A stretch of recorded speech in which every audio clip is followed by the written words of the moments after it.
Hello મિત્રો, આપણે આજે આવ્યા છીએ ગણપતિ ઉત્સવમાં ગણપતિ બાપાના દર્શન કરવા માટે આવ્યા છીએ મનસ્વીને લઈને.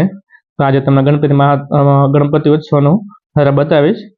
જો આ બધું ફોગ છે, ફોગનું આખું ગોઠવેલું છે બાળકોને જોવા માટે અને એન્જોય કરવા માટે.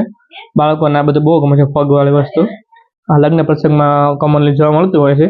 એવી સિસ્ટમ આપણે અહીંયા આ ઉત્સવમાં જોવા મળી રહી છે, જેથી કરીને બાળકો ખૂબ જ આનાથી આકર્ષિત થાય છે.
મિત્રો, તો આ વખતેની ગણેશ ઉત્સવની થીમ હતી ઓપરેશન સિંદૂર. આ છે આપણા કુરેશી મેડમ, જે એરફોર્સમાં કામ કર્યું હતું અને એને પાકિસ્તાન ઉપર કાશ્મીરમાં બોમ્બબાર્ડ કર્યો હતો. આ છે S-400, આપણે રશિયા પાસેથી લીધેલી ડિફેન્સ સિસ્ટમ છે, જેને ભારતમાં સુદર્શન ચક્ર તરીકે ઓળખવામાં આવે છે. કારણ કે આ S-400 કોઈ પણ હવા હોય, હવાથી જમીન હોય, કોઈ પણ અટેક હોય તેને નિષ્ક્રિય કરી નાખે છે. અને પાકિસ્તાનનો એક પણ મિસાઇલ, એક પણ ડ્રોન, એક પણ બોમ્બ ભારતમાં ફૂટ્યો નથી. એનું કારણ આ S-400 સિસ્ટમ છે, જે આપણા સાથી મિત્ર રશિયા પાસેથી આપણે લેવામાં આવેલો છે અને આપણે ઓપરેશન સિંધુમાં ખૂબ જ મહત્વનો ફાળો આપનાર સિસ્ટમ હતી S-400.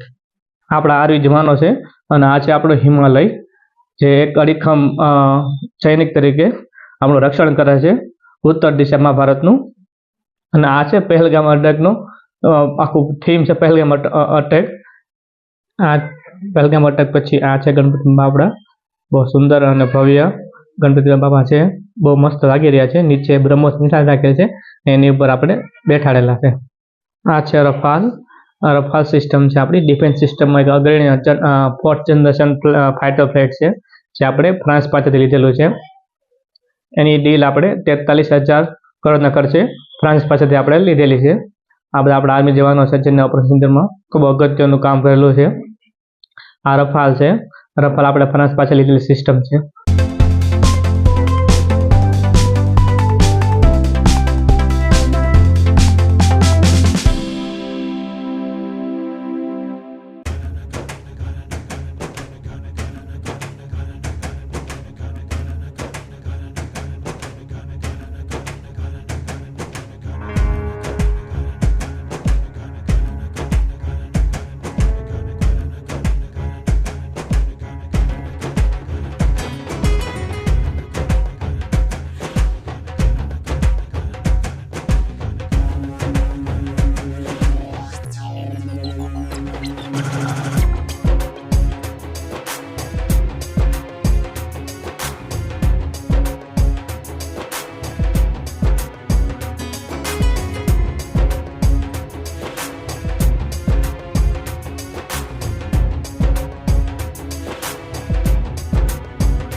મને છે લીધો છે બલૂન લેવો ને બેટા હે લેવો છે ને